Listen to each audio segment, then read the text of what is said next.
right, perfect. So we'll go ahead and get started. Good afternoon, everyone. Thank you so much for joining us today for our webinar all about storage unit investing with our guest speaker, Scott Meyers.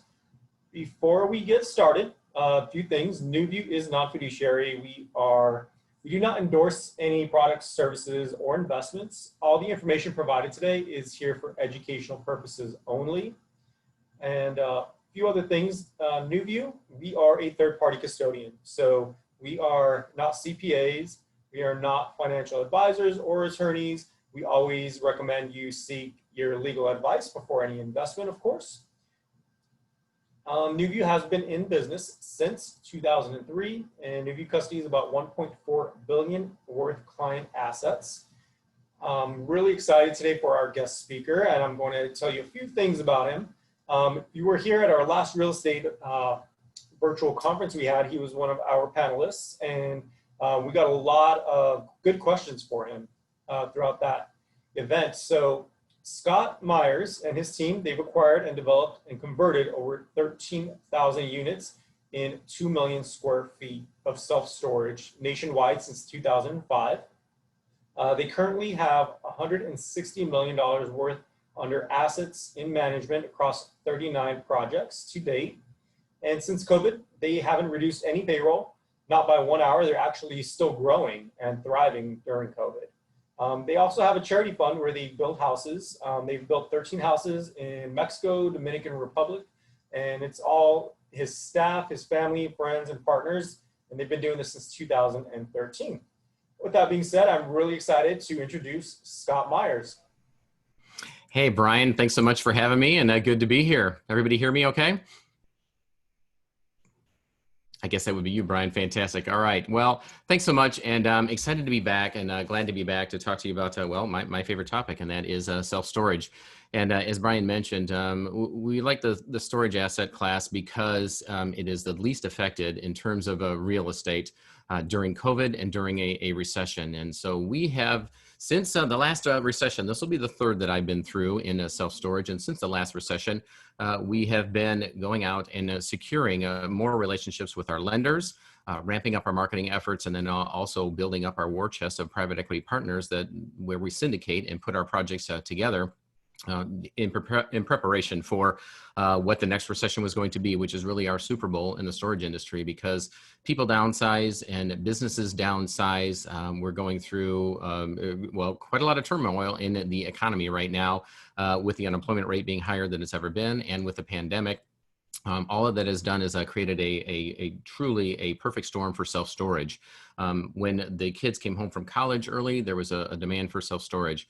As businesses were closing down and people are coming back home to work for the businesses that were still open, inventory was going into self-storage. And then when people were cleaning out spare bedrooms and living rooms to make room for the new office environment with one and sometimes two wage earners coming home, that created another demand for self-storage. And at the same time, the lenders hit the pause button on any new developments. And so no new projects are coming in through the pipeline, and many were stalled, and some were just killed altogether. So all of that, we knew, once again, we've been preparing for this, and we thought we'd have a 90-day ramp up to the slowdown in which to prepare for this, but it happened a little sooner than we thought. And so, no, we don't celebrate pandemics, and we don't celebrate recessions. There's a lot of turmoil that goes on with that, and we know there's a lot of folks that are hurting out there. But again, we know from a business standpoint that self-storage, it thrives during a recession. We do well during the good times when people buy more stuff and they need a place to store more stuff. But again, we are in the trauma and transition business, as we say, and when there's trauma and transition in the economy and in people's lives, that's when there's a demand for storage. And so this is quite honestly, and this is one of the reasons why I moved away from single-family homes and apartments in our investment portfolio, is because it is a very recession-proof and inflation-proof. It works in both economies, and to be able to run this business by way of a mobile phone, essentially our transactions and the way that people rent units, they can do all of this from a mobile phone, and we can manage these facilities from afar and also through the internet, and with the mobile management features that we're going to show you in just a moment. It's akin to renting a movie at Redbox, or as simple as taking cash out at an ATM or getting gas at the pump. at your local gas station. We have automated this business to that point and to that degree. And the fact that it is also one of the industries that is in demand during this recession and has been deemed as one of those that has stayed open. So once again, enough about the reasons why we love it and the time, why the times are good right now. But again, also another reason why you should be paying attention to this asset class in terms of an investment. This is COVID proof and recession proof, which I'm going to share in just a moment.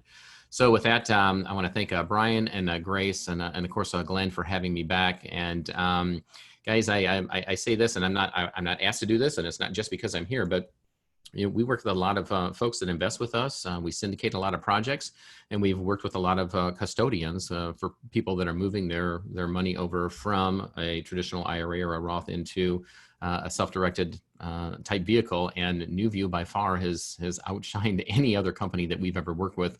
And I can't say that personally. This is all coming from, well, I can say this personally, but I can say this is all coming from our clients that have worked with Nuview, because we've had all types of issues and challenges with some of the other custodians. And Nuview by far has just made it so simple for these folks to set up their accounts and to be able to get involved in our projects. So all that to say, again, glad that I'm here, but that you have hitched your wagon to the right folks without a doubt. Okay, so let's get into the reasons why we like self-storage so much. And that is, once again, because it does so well during a recession. This is an article that I've kept around since the last recession, where it states that self-storage industry outlasts the recession and it outpaces the REIT sector growth. So of all the real estate investment trusts, self-storage of all those asset classes in real estate has outpaced all of those others. And that's from 2012 coming out of the last one.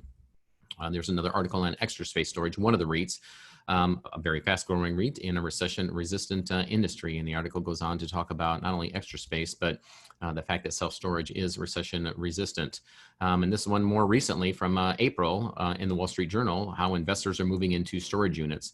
And so that is folks that are on the passive investment side. So the folks that are coming alongside of us and investing, as well as we could say there's other folks that are doing what we do. There's the syndicators or promoters or the ultimate investors that are moving into this asset class and away from homes, away from apartments, mobile home parks, and certainly away from hospitality and many of the other asset classes that aren't doing so well during this pandemic, and then ultimately in the recession. Another article from Wall Street Journal on how investors are flocking to self-storage is a safety play, because once again, self-storage does so well during a recession. National Real Estate Investor. Self-storage survives COVID-19 so far, as they say, and as a matter of fact, the industry is doing extremely well so far. We own, as Brian mentioned, we own a little over 13,000 units nationwide, and we have 39 projects across the country. And with the exception of the first couple of weeks when there was a lockdown and a shelter in place in certain areas, there weren't as many people coming in to move into facilities, but nobody was moving out at the same time. But then we immediately get into the place where all those demand factors started kicking in, as I mentioned earlier. And so we have not had to, it's an essential business, and we have not had to cut any hours or close in any state because it is an essential business. And the activity level has picked up, and we are moving at a pretty quick clip over here on this end and taking advantage of, yet again, the perfect storm that we're seeing in self-storage right now. Another article by Green Street Advisors talking about how the asset classes have been affected by the coronavirus and the pandemic. And as you can see, self-storage affected the least. And as a matter of fact, it has benefited from this more than any other asset class in real estate. So once again, we know that it's recession resistant. I hesitate to say recession proof or inflation proof, but by nature of the business, it is done extremely well during those. And now we've shown that it is pandemic resistant as well, because again, the nature of this transaction is touchless. And not all of them, because I don't know all of the owners of facilities around the country right now, but most of the folks that we've talked to and across the board, there's a self-storage facility that didn't have the ability to, for a client to be able to rent a unit online or pay online and be able to make that transaction without walking into the office. Very quickly, they were setting up and making that happen via their websites, and then also with the kiosks, which are the shape of an iPad that then sits inside of the office or in a walled off section of the retail area of the facility. But then again, open regular business hours with putting in shields and then the necessary precautions that other businesses have done in the retail sector, depending upon the state. So very little hiccup in the industry, very little effect. And as a matter of fact, once again, now we're heading into the time where we are benefiting from this. So Brian Somoza, managing director of JLO Capital Markets, summed it up this way by saying the sector has been recession resistant because demand for self-storage spaces is based upon life events. And again, we're in the trauma and transition business, and that's what drives the demand for self-storage. So as we head into this recession, again, we know that there's still some money out there that is being given in terms of aid to businesses, as well as from the SBA and the federal government.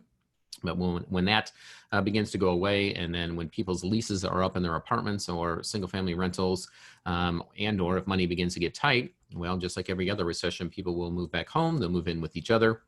And we will see the vacancies rise in the single family homes and apartments as people consolidate. But the need for self-storage goes up because they'll put their things in storage until things turn back around again.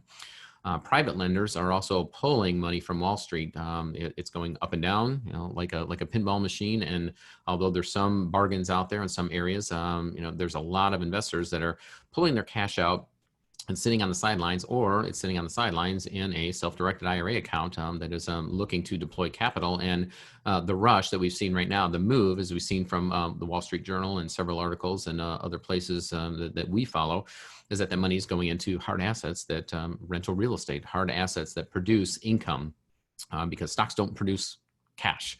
And I'm sure you've heard Glenn, if any of you have paid any attention or listened to any of Glenn's webinars on this channel, he talks about that all the time, and why investing into real estate or hard assets that produce income is so popular. And that's because if you're planning for retirement, you accumulate stocks or a stock portfolio or mutual funds, and then when you're ready to retire, you begin to plot out approximately how many years you're going to live, and then divide that by the amount of money that you have, and here's how much money and what you're going to sell off.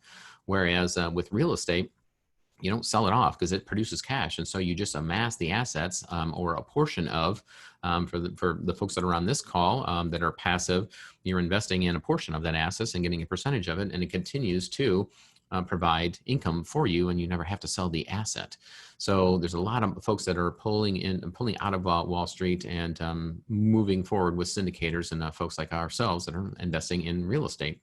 Also, for us, sellers are now grabbing cash by selling their properties. And so these are some of the mom and pop owners, or the folks that have they've ridden out all of the depreciation that they can have on the real estate. They may not want to go through another recession. The pandemic has them down. They're worried about competition, and they've decided now is the time to sell. So the last of the holder honors of the self-storage facilities that didn't sell during the boom times, where it was a seller's market, now all of a sudden we've seen a flood of those folks that are coming in, and so that provides an opportunity for us to now continue to up our game, and we've doubled down on our outbound marketing efforts to reach those folks, and to see if it is indeed a time to sell, and strike up a deal with those folks and bring them into the portfolio with our lenders, who absolutely love self-storage because it has a low loan default rate, because it does so well during a recession. So again, all roads lead to self-storage during this time right now, and we are just excited about this, the window that we have to be able to invest in this asset class. And so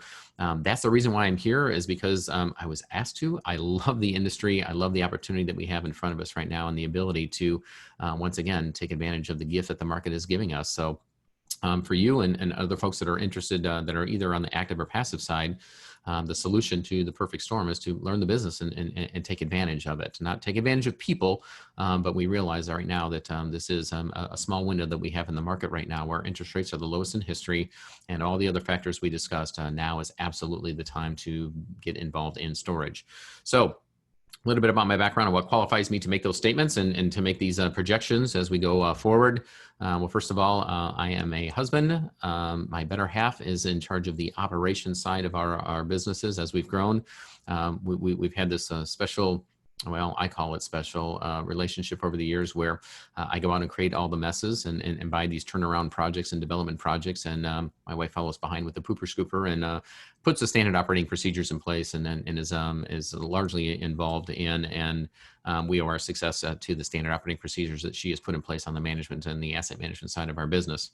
And we have 3 amazing kiddos we absolutely love to spend time with, and thankful that we're in storage because we were able to do that. We've been able to raise our kiddos and homeschool them and travel the country and be on the mission field. And that wouldn't have happened if we were still in the tenant and toilet business. I can assure you of that.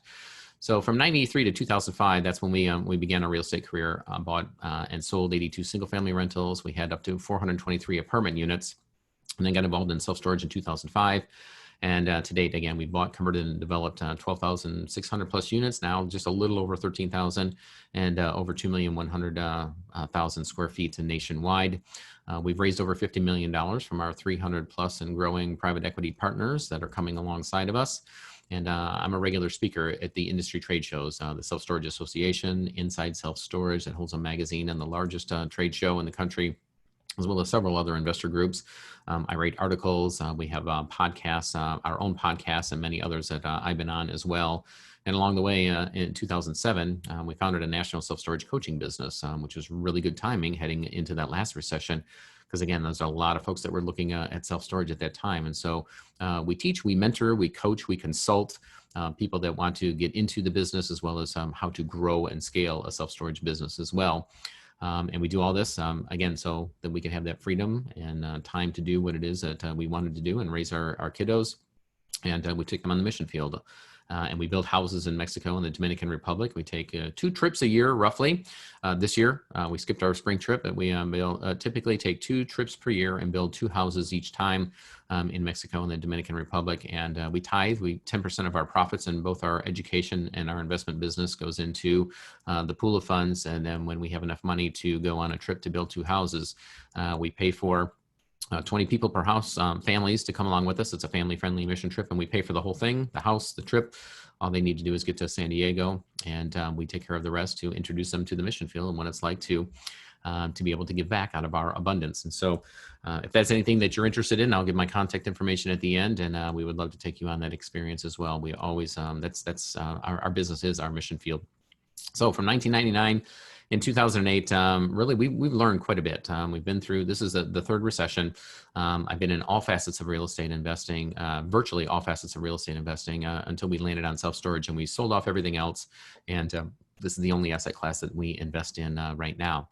So one of the couple of things that I wanted to do in our time together is also to debunk some of the myths about self-storage, but then really talk about the truths. And one of those is that, gosh, Scott, when I tell people I'm in the self-storage business, saying, well, I see these things everywhere, isn't the market saturated? Isn't it overbuilt? And usually they say oversaturated, which is a double negative, but I don't correct them on that. But there's a reason why. I mean, this is a demand-based business. And the reason why we're seeing so many is because it's a predictable business model. 1 in 10 households rents 1 or more self-storage units. And we also drill that down to square foot per person. And so we can pretty confidently go into a market and survey the population in a 3 to 5 mile radius, depending upon the area, look at the population and the amount of square footage of self-storage that is already there, and determine whether it's a good area to build in or to buy an existing facility and to add on to. But there's a reason why we do this, and that's because there's a demand for self-storage, and that's why we're seeing these facilities go up, is because we still have a glut for self-storage, and we're still backfilling from the lack of development through the Great Recession. It's been the fastest growing real estate sector for 39 years straight, and we built 9 million units since the year 2000, and we still have an insatiable appetite for storage. We've seen 65% growth in the U.S. since 1995. And that's, again, because 1 in 10 households rents 1 or more self-storage rental units. We're at 93% occupancy nationwide and over 100% in various hotspots throughout the country, which are the larger MSAs. And that's why Entrepreneur Magazine rated self-storage as the number 1 business in this country to start a business in. And that's because of the baby boomers. The baby boomers have driven this demand. If they've done well, they've retired well, they have boats and they have RVs, and they need a place to store them because the neighborhood associations won't allow that. Once they get to the place where the kids are out of the house, they're empty nesters, they downsize. They get rid of the stairs, the second story, they move into a smaller home. And then the next step after that is assisted living, and which they downsize again and put things in storage. And then, of course, the next step is, well, they go off to a better place. And after we settle the estate, have an estate sale and or the will, there's still items that are left over that the kids have that they can't get rid of. They don't necessarily want it all in their house, like the big old ugly green couch. that nobody wants. It's ugly, it's nasty, and it stinks, but we can't sell it because if we do, or throw it away, because mom will kill us when we get to heaven. And so we stick it away in storage. And then there it sits for, well, maybe a year. And then I'll figure out what to do with it and maybe sell it or throw it away. Well, then a year comes around, and then 3 years and 5 years and 7 years and 10 years. And it's just easier to, write the check or let it ride on the debit card than it is to figure out what to do with it. And so when we buy these facilities, that's what we see. We are the benefactor of all of the big green couches and the things that the baby boomers put in there over the years. And now that's not all of it, but that has been one of the reasons for the big demand. And so when the millennials came along, then we thought, well, what's going to happen to storage? Maybe occupancy is going to go down because they're minimalists and they just want experiences, and they live in tiny houses and they move around from place to place and job to job. And that's exactly correct. They want experiences, and experiences are made with camping gear and kayaks and mountain bikes and you name it. And it doesn't fit in their tiny houses, and it doesn't fit in their apartments that they're going to leave in 6 months because they're going to make enough money at their job to go then have a 6-month adventure somewhere else and then come back. It's not going to fit in the condo that they buy because they want to be downtown. So the baby boomers are driving demand even more so, millennials are driving demand even more so than the baby boomers. So no worries, folks. The self-storage industry is in good hands, and we see just nothing but increase in demand as the next generation comes along. So one of the other myths is that when I began getting into the business, I'd heard that people say that self-storage facilities are cash cows. Well, why is that? So I'm a numbers guy. I'm a math guy. I'm a finance guy, and I'm a big real estate math guy. And so I needed to peel back the onion and understand why that is. And here's what I found. On average, apartments get roughly $1.02 per square foot per month in rent across the country. A little higher in some parts of the country, obviously, a little lower in others, says the Self-Storage Association, the National Self-Storage Association. Self-storage average, says the National Self-Storage Association, nationwide is $1.12 per square foot per month, 10 cents more.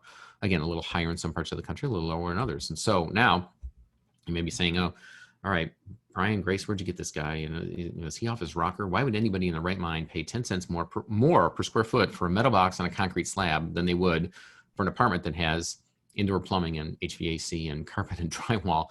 Well, it's the same principle as if you go to a bar and you look at the price per shot. For those of you that either look at the price or don't look at it, if you were to take the amount, I don't even know what it is, 1 or 2 ounces, whatever's in a shot, and you multiply that by the amount of ounces in a bottle, and looked at the price of that, well, it's no different in self-storage. We buy it, we build it by the building, and we lease it by the shot, by the unit. And to get that additional square footage would cost so much more an apartment or a house. But if it's just for storage, then they can come lease it from us down the road, nearby, within 1 to 3 miles of their house, when they need to go get that stuff once a year or if ever. So that's how, and that's why self-storage actually gets more money per rent per square foot than apartments do. And the reason why we compare to apartments, I'm not beating up apartments. It's that it's very similar asset class. Most people are familiar with investing in apartments, and the fact that we follow the apartment sector. In other words, when an apartment building is being built, a facility is going up nearby, and vice versa. And we're in those emerging areas and those emerging markets. And very similar in terms of multiple units. The financing is the same. We arrive at the NOI roughly the same. We just have different numbers that go into that.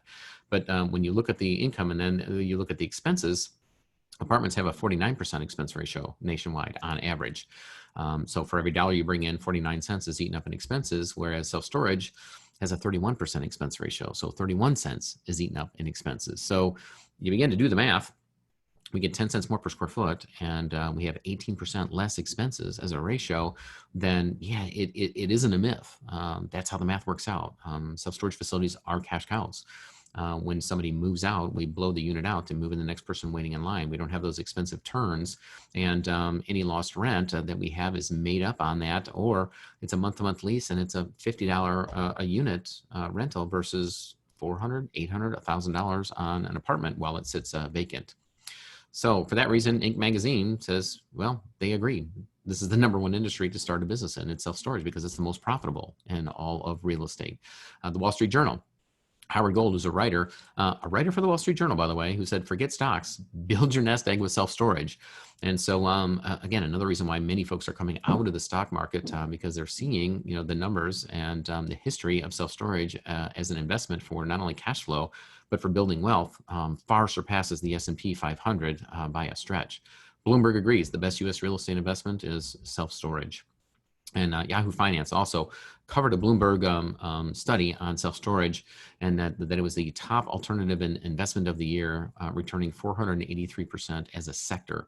So this is a very strong, a very thriving part of our national economy and a sector of our economy that for many years was just, it's now become the Cinderella.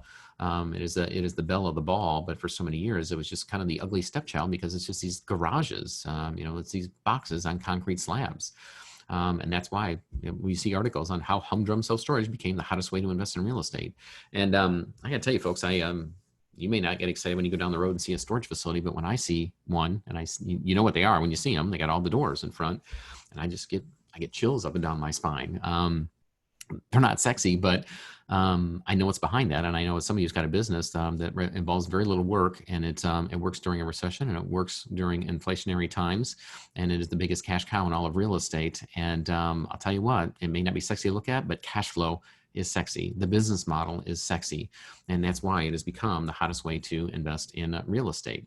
ExpressWire also predicts that we're going to see 134.7% growth through 2024 in the sector.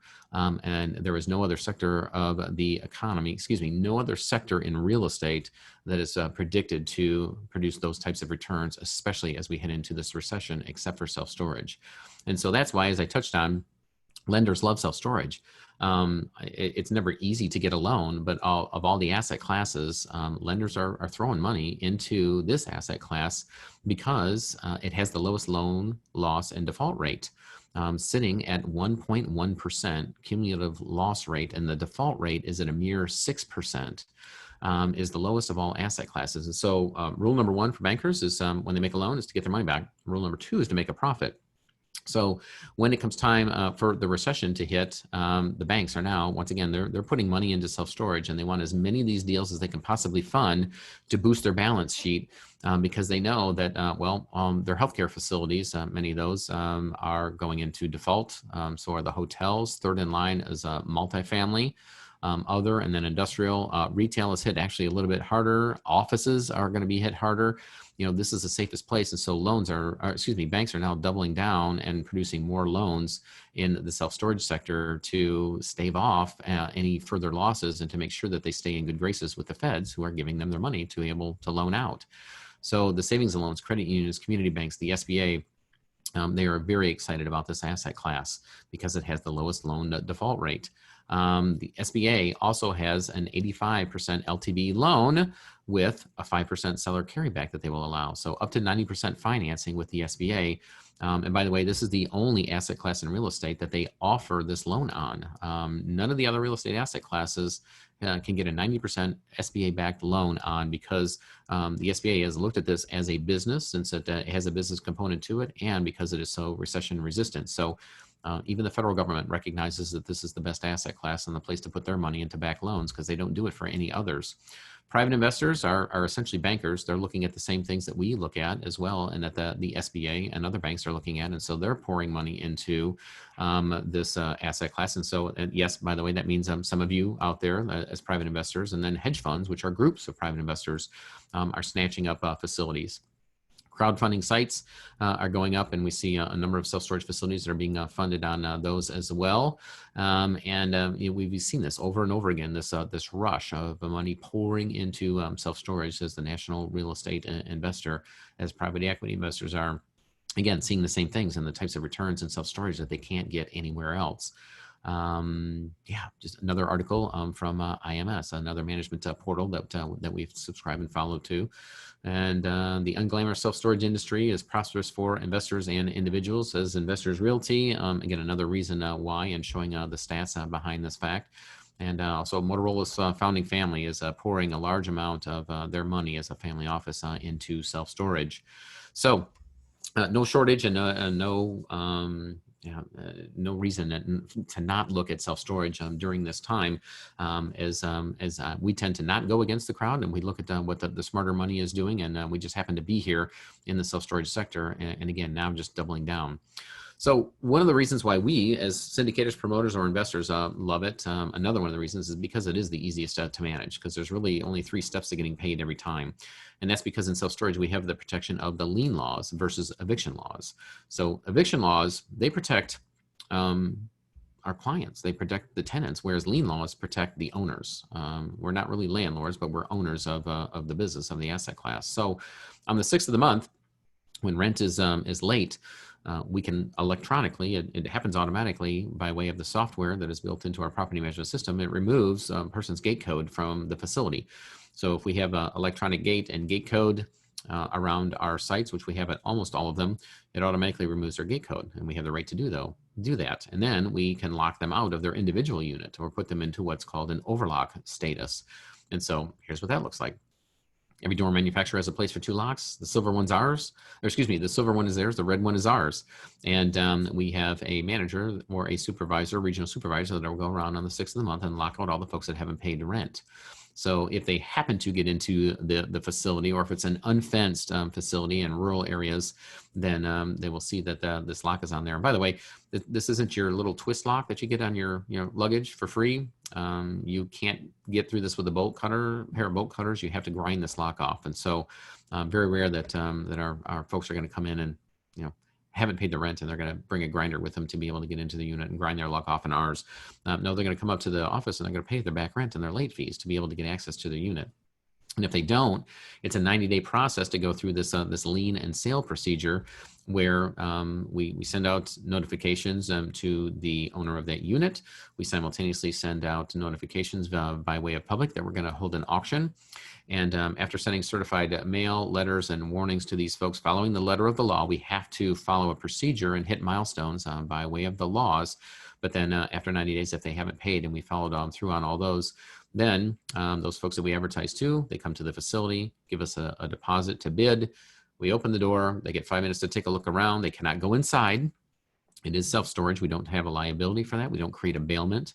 They might break something or steal something, and so they stay outside. They take a look, and then once we get to the highest bidder, the gavel goes down, the door goes down, and that winning bidder puts their lock on it. And now we've just created another new rental, because now it's their stuff, and they pay rent on that until they move it out. And some of these folks keep it in there for a while, or they consolidate and they keep a unit at our facility at all times for the time when it comes for them to come to an auction and then put things in there. And we take a deposit for them because they buy everything lock, stock, and barrel, and they need to sweep it out so that it's rent ready for the next person. Don't leave us the trash, or we will keep your deposit and then charge you to remove those items. So for my landlords out there, if there are any former landlords or folks that are involved in the tenant toilet business, I can't tell you, had I been, if we had the ability with the lien laws to do this in apartments, and I could lock people out and sell their stuff off, we'd be in a much different position. But even then, their stuff usually wasn't worth the amount of back rent, late fees, and all the damages in the turn that had to be done. So lien laws in self-storage protect you, the investor, us as the investor. And the 3 steps of getting paid are just that: remove the gate code, knock them out, and auction their stuff off. And we get paid 100% of the time. So we don't have to go through courts, eviction court, tenant court, whatever you want to call it, and walk out with a little yellow or pink piece of paper with little to no ability to collect on that because the folks lost their job or we can't find them. We are the judge and jury, and we get paid every time, which is really the way it should be as a real estate investor. We have a charity, and we build houses and we give them away, and we take people with us and we pay for their trip. But our business is not our charity. It doesn't work that way. When I get the unit back, whether we have an auction or whether somebody moves out, this is what we get. We get an empty box. It's a metal box on a concrete slab. And so there isn't carpet to clean or replace compared to the other asset classes that we were involved in. There's no drywall to repair or paint, no appliances to repair or replace, no plumbing to repair or replace. I think you get it. The beauty of this is that it's a metal box on concrete. And so we can turn it around. We're advertising all the time online. And so as soon as the thing is cleaned out, we move in the next person waiting in line. And we do have lines because we are in those major metropolitan statistical areas that have waiting lists for our units. we stay darn near close to full in almost all instances at all facilities. And we've replaced those, well, let me see, we didn't replace those folks, but our contractors, our painters, our plumbers, our drywall folks, the carpet cleaners, we freed up their future to pursue other career opportunities as we moved on and sold all our houses and our apartments and moved into storage. And in the beginning, we used to use a broom to clean the units out until we got smart about this asset class. And then we bought a 200-mile-per-hour blower, and now our manager just goes out and blows the unit out and moves in the next person waiting in line. And that is also one of the reasons why our expense ratio, again, is so low compared to apartments and the other habitational types of real estate, including office buildings as well. We also, we are COVID friendly, if there is such a thing. Touchless Rentals has been the name in the self-storage industry recently. And that is, and this is something we've been doing all along. This is one of our offices. You'll see on the right there. And if you can see my mouse. So the doorway is here. These are two pictures. This is an example of one of the desks that we're putting in one of our new facilities that's coming online. This is an example of another office that has a kiosk here. It has a kiosk here.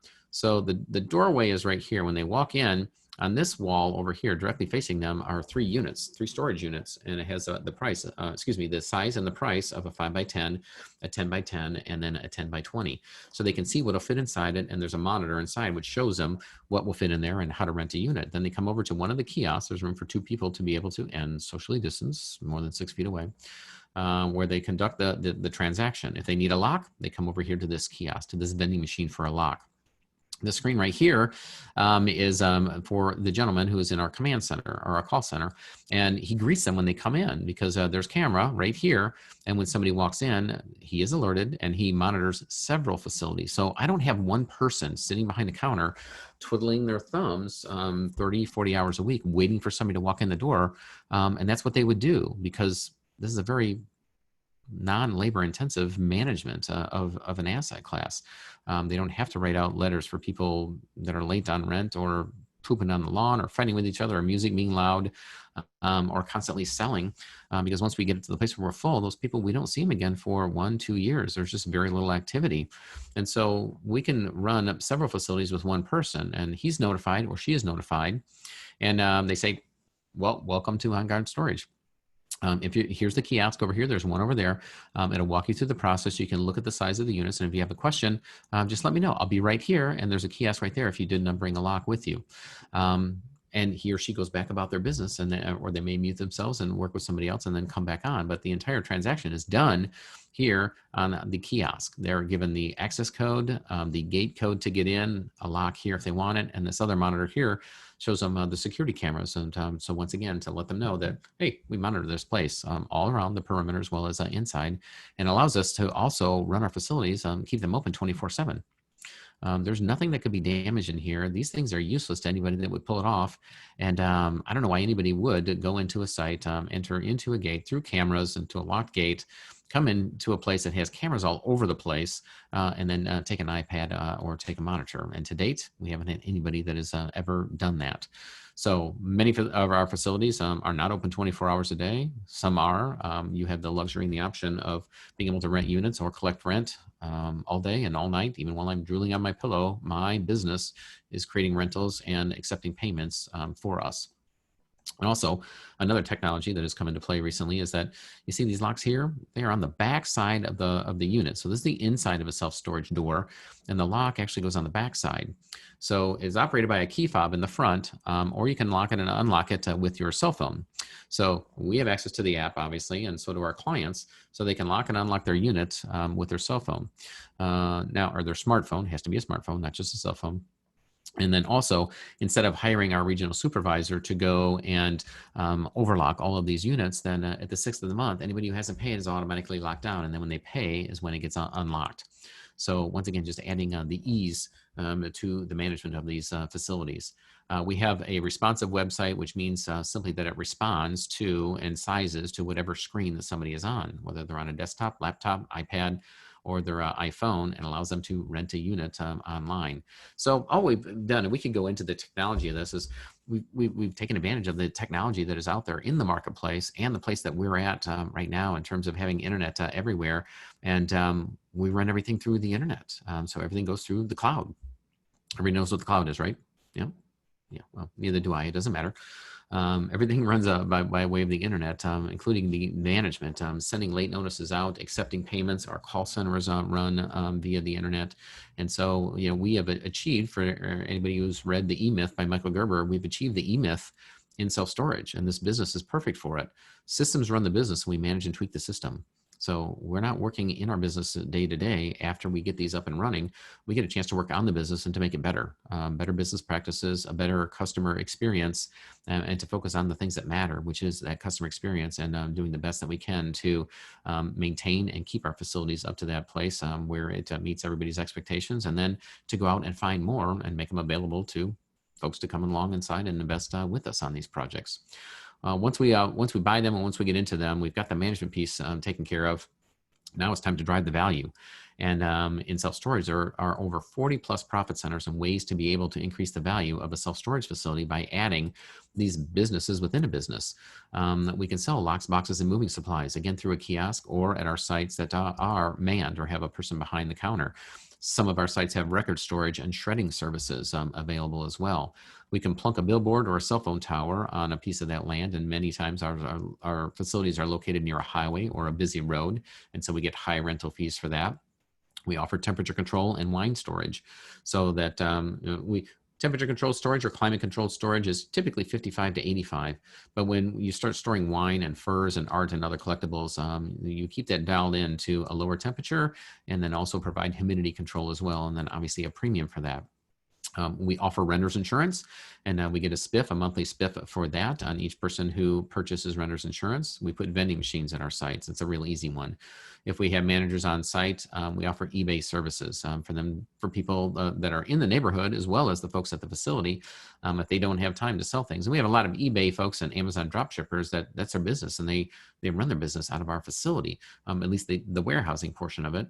And when they get too busy, we will sell some of their stuff for them and take a fee. A pack and ship business as well. We pack it and ship it for them if they get too busy. And then, of course, truck rental is the most common in self-storage. And so, again, a number of profit centers that you can add to a self-storage facility, over 40 that we've identified.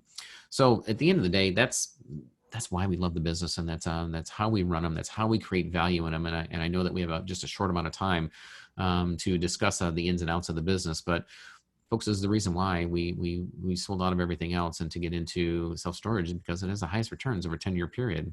It's recession-proof, it's inflation-proof. It just does extremely well. And so the 10 reasons why we feel it's the best play and why it's the best for us as investors is, well, there's more opportunities, over 25 plus million units out there across the country to invest in. That is still one of the best kept secrets. Has the highest demand and is the fastest growth sector in all of real estate. It's the easiest to fund because the banks, the SBA, as well as the private sector is throwing money into this asset class. It has the highest profits and cash flow per square foot compared to the other asset classes as well. It's the easiest to manage because we can do it by way of kiosks, technology, the web, and the cloud. And we can create and force the appreciation and the value in these facilities, and getting massive passive income on top of what we already receive when we purchase it with those multiple profit centers. Again, it's recession resistant and inflation resistant. Well, and of course, for some of us that have been in the residential side, no tenants, no toilets, and trash. That rounds out my top 10. It is my top 10. That's why I think it's the best play in all of real estate. And so this is what we've done, is that we've done a lot of joint ventures in our education business. We've taught students about the business, and years later they may come back and we do a joint venture, or we co-syndicate with some of these projects. And it's allowed us to go out and once again we operate in markets that are below the REITs. Our sandbox that we play in is typically in the secondary markets, very few tertiary markets. So we're really right outside the donut counties of the major metropolitan statistical area. Again, we do compete with the REITs. We sell our facilities to the REITs, and we love it when they're competing with us because they bring up the rates in the market, and we are more nimble. We have less overhead, and we can still undercut them in terms of our operations and take advantage of the efficiencies that we receive from them doing all the marketing in the market. So just surpassed, as Brian mentioned, the 2 million square foot mark and 12,600 units. Actually, it's just over 13,000 now. And 80% of all our facilities are syndicated with private equity partners using self-directed IRA funds. That's how, you only get to a certain place as an investor where you run out of cash, or partners who put in money. And so we knew that we were onto something. We have a solid back end, a solid operations team. I've been at this a number of years. And so in order to fuel that growth, but really we don't have any aspirations of total self-storage world domination, even though we joke about that around our office. We just really want to be the best that we can in this this segment of the self-storage market and the sector of our economy. But also, we realize that if we don't want to grow much more than where we are right now. The volume that we have right now, we do 10 to 12 deals a year. We may scale that back a little bit because we're being more selective. And really, it takes as much as we have systems in place. There are myself and a few key lieutenants. We just can't duplicate ourselves, and we are a big part of the capital raising, and we are the face of the company. And I am the primary face of the company. And so we can't get involved in every deal, or we begin diluting ourselves and our attention. So we're happy with where we are. We're growing. This puts us in the top 50. And when we popped over the 2 million mark, it put us closer to around top 25 operators in the country. And we really don't want to be one of the top operators. We'd like it just where we are. So the 3 reasons to invest in self-storage right now is that self-storage is red hot. It's going to heat up as we capitalize on this recession. Low interest rates, high demand, lack of development equals nothing but higher returns in this sector. And it is without a doubt. And this is not just me talking. If you begin to pull up more of the articles, you'll see some of the ones that I pulled up. But the statistics are out there. This is the most recession resistant and inflation resistant opportunity in real estate. And we all love real estate because we can borrow money to buy it. We can force the value and appreciation, and we can depreciate it. So it is the perfect investment. And right now we see as the perfect storm. So I'll put my information up here, and I'll move the screen down so I can see some of the questions. There is my contact information. So if this is you have questions about the industry, or interested in looking at some of the offerings that we have and perhaps coming alongside of us, that's how you get a hold of us. And to look at some of our offerings and learn more about what we do, head on over to passivestorageinvesting.com. So with that, Brian, Grace, do you want me to ask the questions, or were you going to? Yep. All right. I got a thumbs up. Fantastic. Okay. Can you comment about RV and boat storage? I sure can, Daniel. We just closed on a boat and RV storage in Punta Gorda, Florida. And there's always been a demand because it's tough to get tougher to get a strictly a boat and RV storage facility to work, because you need about 7, 8, 9 acres, and it's hard to find 7, 8, 9 acres that's available that the city will zone for storage of boats and RVs, because for some reason they don't think that they're attractive. And so it's tougher to get something to work. So we'll add that anytime that we buy a facility. We're always looking to that it has ground to either develop on, or that we can buy a piece of ground nearby to either develop or to use for boat and RV storage. And so there's just been a huge demand for it, because the municipalities don't like it, and the neighborhood associations don't care for it much either, because they don't want to look at it next to their development. So that combined with, so we love it. So the facilities that we have, and anytime we can buy it or find some land that we can get zoned and it's close to the MSA, we'll snatch it up if it makes sense. We do our due diligence and a feasibility study behind all of that. But right now, if you haven't looked or seen, you can't buy a boat anywhere, and you can't buy an RV hardly anywhere, because they're all snatched up. They're all gone. People traded in their vacations or canceled their vacations because of COVID. And so boats and RV storage, highest sales ever in history. So we're thankful for that. So instead of those sitting on the lots, the ones that were unsold, or the regular inventory sitting at the dealers, they're out into the market. And when they're done boating, and when they're done RVing, school's back in, everything else, now there's a huge demand for storage. And so we're extremely happy about that. So that's my comment about it. I don't know if you have a specific question behind it. But that's even easier than self-storage, because these folks will rent it by year to year and save their spot.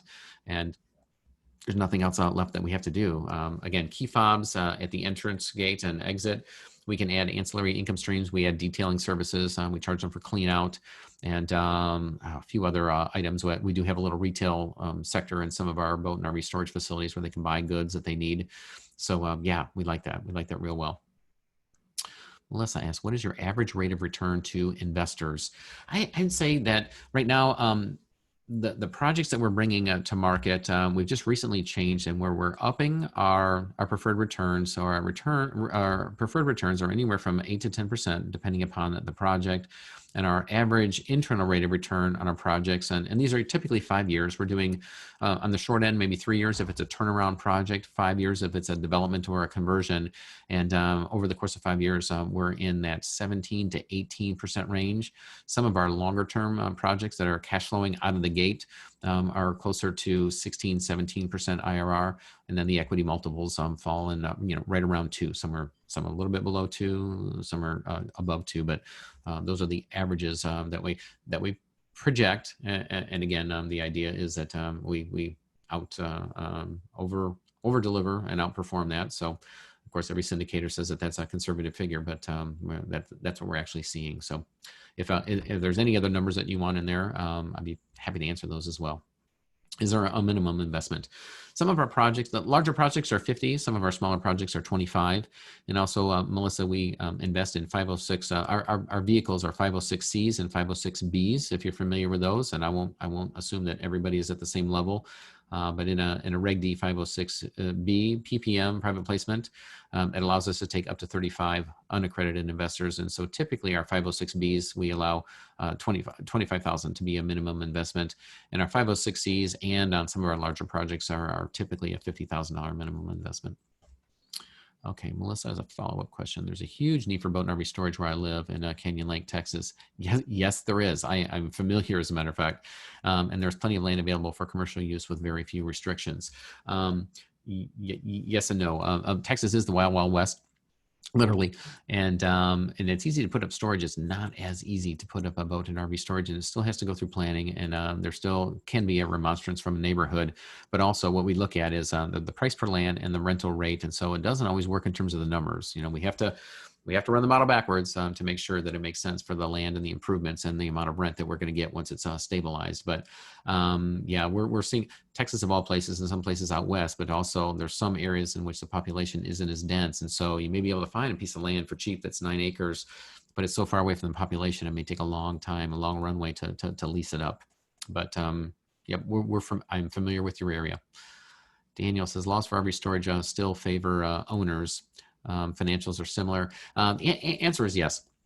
So it's not as easy to lock them out, but there's a thing called a boot that we could put on these facilities or on these RVs and boats where they can't get it out. But then also, the gate code still doesn't work. And the financials are similar. As a matter of fact, they're a little bit better. It's a little more consistent because it's a longer time frame. We don't have as much turnover. And we still don't much in storage, traditional self-storage. But for boats and RV owners, they tend to stay a lot longer. But yeah, we're seeing roughly the same numbers in terms of our underwriting.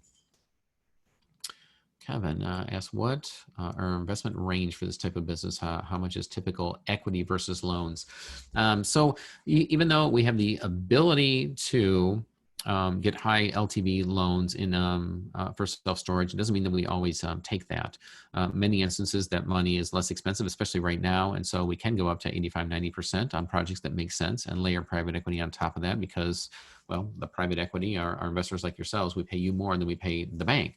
So if we can borrow more money from the bank and it makes sense on the project, then we will do that. But in our capital stack, sometimes we have sellers that are going to do a carryback for even less.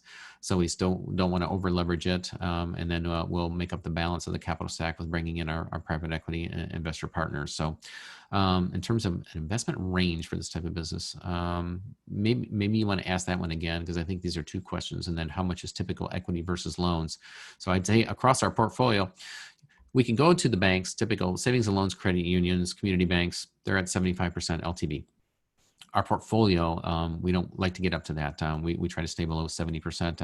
I'm more comfortable in the 65% range, but it depends upon the project and where we are in lease up and in terms of the valuation as to what our true LTV is. So in times when we're heavy on development projects, they'll still back it down to 65% loan to cost, the banks will, but we're behind a little bit in the beginning because we borrowed money for the lease up reserves as well.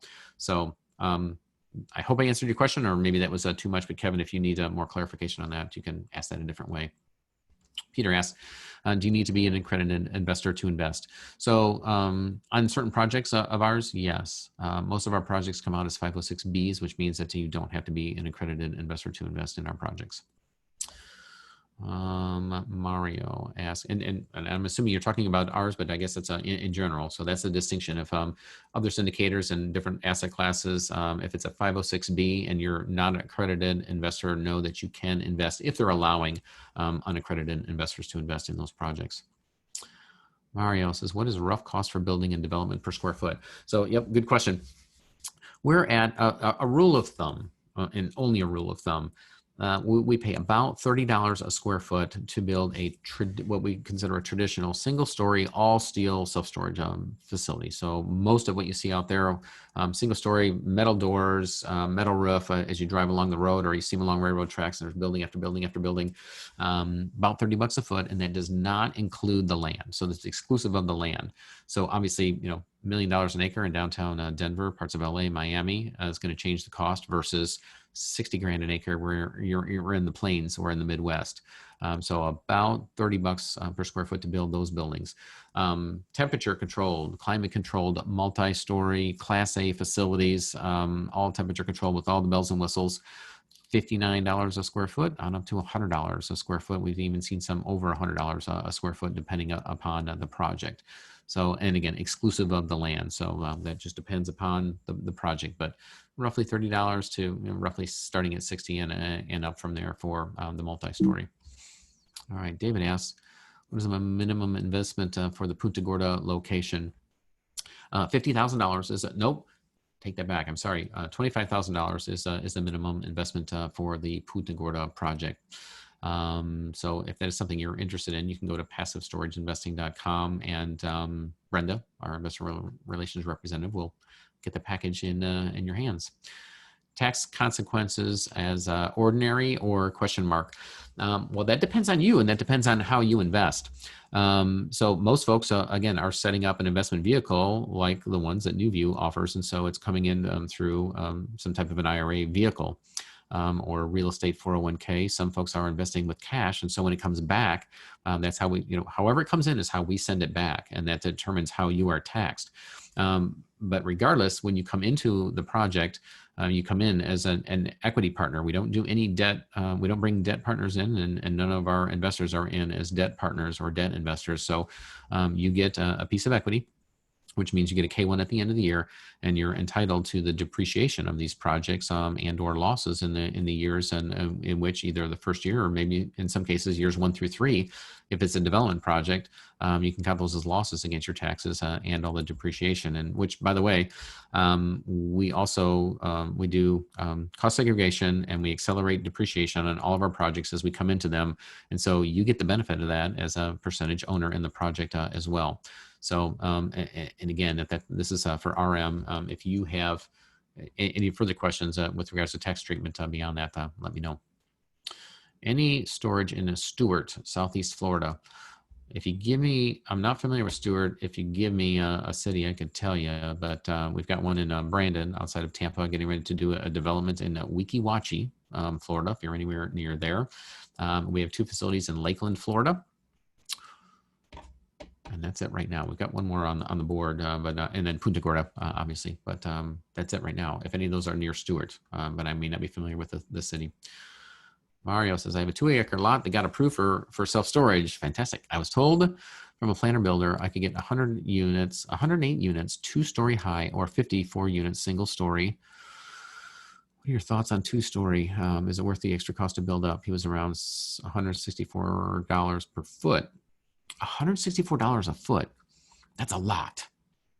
That's a lot. I don't know if that's right, Mario, but that's a lot per square foot for 12,000 square foot. Well, here, I can't answer that for you, nor would I answer that, even if I had a little more information, because you need to do a feasibility study on that, even if it is 2 acres. But what you really need to look at is what are the rates in the market?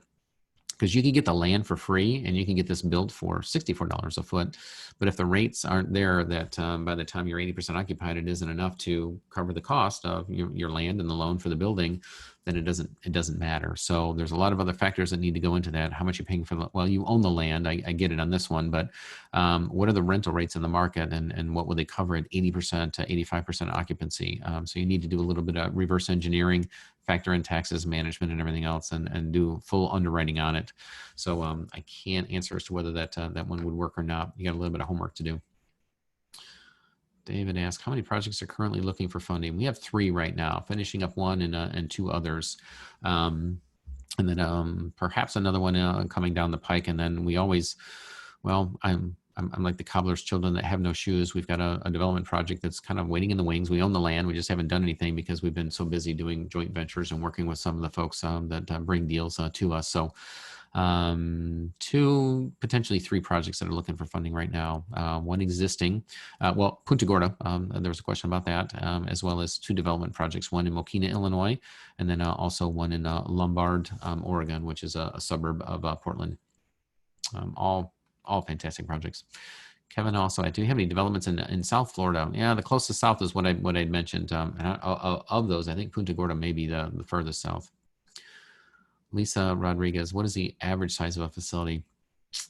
No such thing. Our sweet spot, Lisa, right now is trying to get up as close to 100,000 square feet as possible, because it makes sense for our managers, from a management standpoint, to be able to put managers behind the desk of our third-party managed facilities. If it is one that we're going to have a lot of U-Haul and run those profit centers and really take advantage of the businesses within a business. But an average outside across the country, it's hard because most of the stats that we see right now don't include some of the mom and pop, the smaller facilities. They mostly cover the REITs and some of the other larger facilities. So if I had to guess, I'd say it's somewhere in the 45 to 55,000 square foot in terms of an average. Yep, and I got that, Lisa. There you go. All right. Is my IRA investment subject to UBIT since part of the project is leveraged with debt? There we go. Grace, Brian, I'll turn that button back over to you. So yeah, that's a really great question. So anytime there's any leverage involved, there would be UBIT occurred. But that's always something you would have to discuss with your CPA. But a lot of times, you know, UBIT, even though it is a taxation, your profits might outweigh that taxation. But it's something you would have to look deeper into and crunch the numbers. I can't really answer that specifically because every investment's different. Yep. And that was exactly the way that I was going to answer that as well, Brian. So I can answer, folks, I can answer all your questions with one word. It depends, or I guess that's 2 words, right? All right. Let me see. Gene asked, do you only accept IRA dollars, or is non-IRA money still a good investment? Well, of course, you should always set up an IRA through Nuview. However, yes, non-IRA money, 1031 cash, you can still invest. You're buying shares, and so you can buy shares however you would like. But clearly, the best way is to do this within a self-directed vehicle, if possible, because of all the tax treatments and the ways to be able to shelter that in the future. Melissa asked, how often are dividends paid? Quarterly. And I want to say all our projects, but I never say never, and I never say all. But I believe that almost all our projects are set up as quarterly. We may have one that was set up monthly, but I believe pretty much all of them are paid quarterly. How do hurricanes and the insurance affect business? Well, a hurricane will wipe a self-storage facility off the ground. That's what hurricanes do to self-storage facilities. Not in all instances. So our multi-story facilities near hurricane locations, they're built with the proper measures in place. Footings go down a lot further. Concrete, they're made to sway. Windows are made to bust out and air to flow through. Single-story facilities, if they're close, if they're literally in the eye of the storm, they're gonna get wiped off, and we're gonna end up with the cement slabs and have to rebuild after that. The insurance obviously is a piece of that in those areas that are affected by hurricanes. It's a little bit higher, but when we buy and when we build, we get our quotes, we get our bids on that. we model that into, our P&L and our operating expenses, and then we price it accordingly, or put an offer price in accordingly. So we operate in hurricane affected areas, and we have higher insurance, and we build that in and model that in.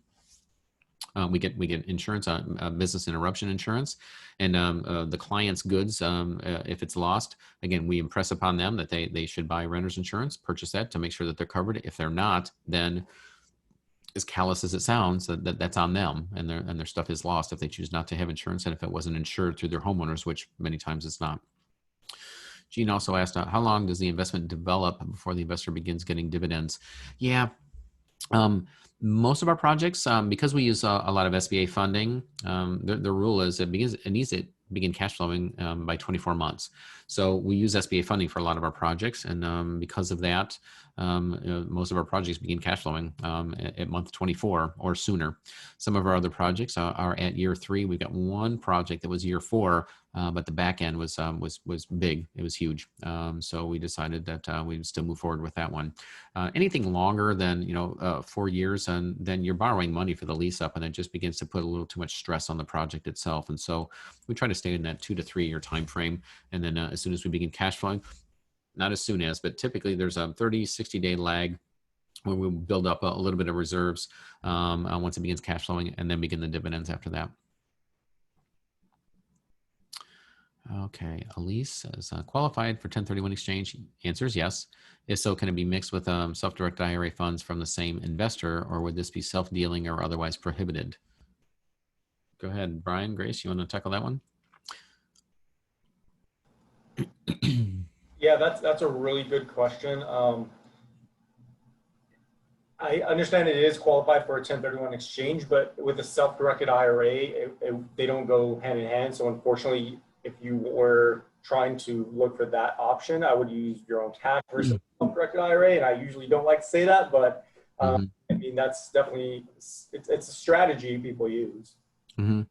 It is, and it depends. I mean, many people will set up separate LLCs or sometimes partner with other folks to come in and invest that way. And so there may be another vehicle that you would like to use as well. But again, that's where Brian and your CPA can kind of help out with that. All right, Matt asks, I own a building in Orlando. It was an old movie theater, fourplex. Each space is 110 by 42 by 18 foot high. Good. Floors are level. Is it feasible to make 2-story storage? We like there to be just a little more than 18 foot clear to get a mezzanine and get that second story in, but I'm not an engineer because I don't know if it's 18 foot in height or if it's 18 foot clear.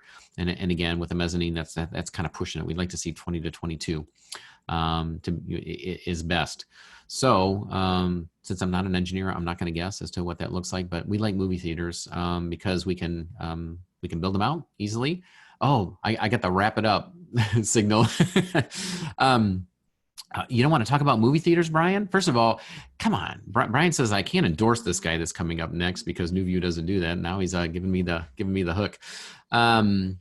So I would get with an engineer to see whether that's something that is feasible. But we love movie theaters because all that parking outside that we can put we can build additional buildings outside in that unused parking because we don't need that many parking spaces to build out storage. So with that, Brian, I will turn it over to you to wrap up. But thanks, gang. It's been an honor and a pleasure. Of course, I love talking shop because nobody else around here likes to hear about it as much as some of you folks that are maybe introduced to it for the first time. But Grace, Brian, thanks so much for having me, and to everyone out there as well. Stay safe, and hope to be back again sometime.